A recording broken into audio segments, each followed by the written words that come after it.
Gabe Ervin's name's getting tossed around in the chat quite a bit about him having a big 2022. Hey, yeah, he was already off to a good start before he got hurt.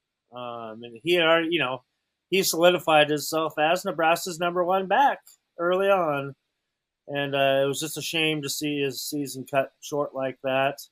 But you know what? It did let Rahmir Johnson to resurge a little bit and put his name back on the map too. So I like going forward. I like that 1-2 punch of Gabe Ervin and Rahmir Johnson that Nebraska does have already in their stable of running backs. And you always want to keep adding talent to that pool. And I if Gabe can stay healthy, I think it's his job to lose right now. If you ask me today, right now, yeah.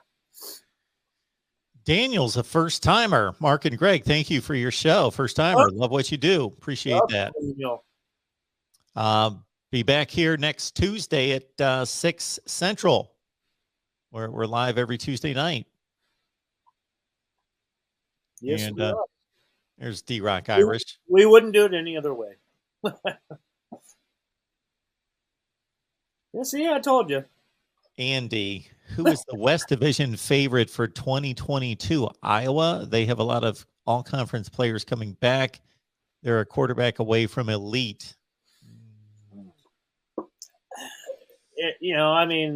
I think obviously until things change, the West goes through Iowa City and Madison.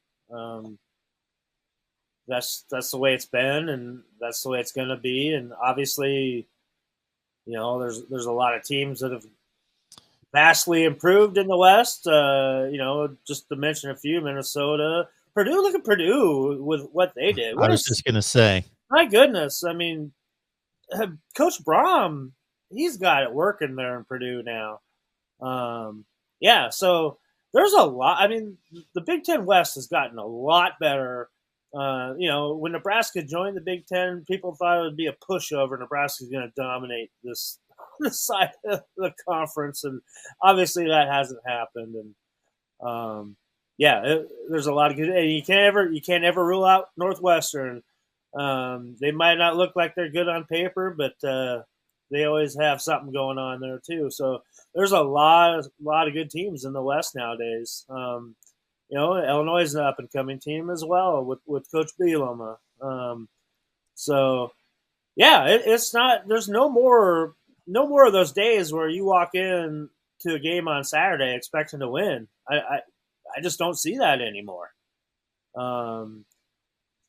It's strange. I mean, even look at the other side of the conference too. When Rutgers was in a bowl game and stuff, which is cool, with a 5-win season. But Maryland is good now too, and boy, it's just hard to call the Big Ten these days. Parity is starting to catch up, especially on the West side. Yeah, I think I've said this before. The Western Division is my favorite division in college football because I think there are other divisions like the ACC Coastal, the Pac-12 South. There's some other divisions that they're competitive just because there's basically nobody that's that good. The Big Ten West, it is nobody's elite, but man, when you look at this past season, Iowa, Wisconsin, Minnesota, Purdue, those are 4 of the top 20 teams in the country. They legitimately have 4 of the top 20 teams in the country. And Nebraska, of course, played right with all of them when they played them. We know what the story is with Nebraska. But, yeah, Purdue, my goodness, that bowl game that they won against Tennessee, that was one of the funnest games. Oh, it was a great game. Unbelievable. And I'm a Nashville guy. I still own a house in Nashville. So that just added so much more flavor to it for me personally. But what a game. I mean, how many times can you go back and forth in that fourth quarter? It was crazy. Big play after big play. And every time you thought Purdue was like, oh, no, they just gave it back away. Then here they came again. Unbelievable grit that I saw out of that Boilermaker squad. Just great game. Purdue did not have David Bell, one of the best receivers Yeah, in the country. They did not have George Karlaftis, one of the best defensive ends in the country. They were missing Dylan Wright, their second receiver, and they were missing some secondary guys. and they got a Um, fullback playing running back. yeah, yeah, yeah, Horvath. And yeah, that was after I saw that game. I couldn't say it enough. This is why bowl season is still great. Is you had two really good teams. Sure, they're not playing for a championship, but they're just really good, talented teams that have a lot of firepower, and they're in a stadium that's packed, and the place is going nuts. It was just, Yeah, and biggest you crowd can't tell ever me for that. City Bowl. And I know that there are certain players obviously opting out and so forth, but I'm watching all these bowl games, and especially once we get to Power Five play, because that's what I watch and that's what I see most of the time. Just you combine the talent with, you can't tell me that these kids aren't giving their best.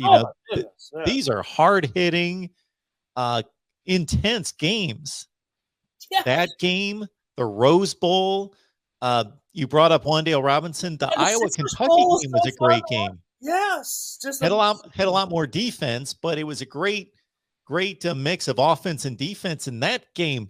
You're talking two excellent teams going at it. Forth. Yeah, it was great. Just such entertaining football that we saw this past week. It was amazing. I couldn't be happier to actually have been able to be home and watch all this stuff, because most of the times I don't get to see a lot of these bowl games because I'm on the road, and I'll see a few minutes of a bowl game here and there from the hotel room. But no, I was here, and I watched more bowl games this year than I have in a very, very long time, and I thought it was awesome. I was so entertained for the whole week. It was great. Moonbot, anyone taking LSU money line tonight? This is what I will tell you, Moonbot, is that from what I understand, LSU is going to be on the field with less than 40 scholarship players. Oh, like they've got them too in our pool, didn't I? Well, I'm not saying that they're not going to win, because I can change it. I guarantee they're more talented than Kansas State. They've got their full complement of players, but Max Johnson, their starting quarterback, he's transferred, so he's not playing. So that's a guessing game. And a coaching staff that's been decimated. Yes. That's hard, especially to be playing this late. For what is that? The Dallas Bowl? The Texas Bowl. Yep. The Texas Bowl. Obviously, I'm sure two teams, LSU and Kansas State, that would have preferred to be in a bowl game not called the Texas Bowl and being played here after January 1st. So, but it is a bowl game, and it is the last college football game before the championship game, and you would just like to see LSU with their full complement. Otherwise, Kansas State just might have a lot of fun tonight. We'll just put it that way. Well, I'm going to be watching. I wonder if Adrian Martinez will be there on the sidelines. Yeah. That might be something worth Husker fans tuning in for, to see if you can get a glimpse of Adrian Martinez there and his girlfriend, his soccer player. There you go.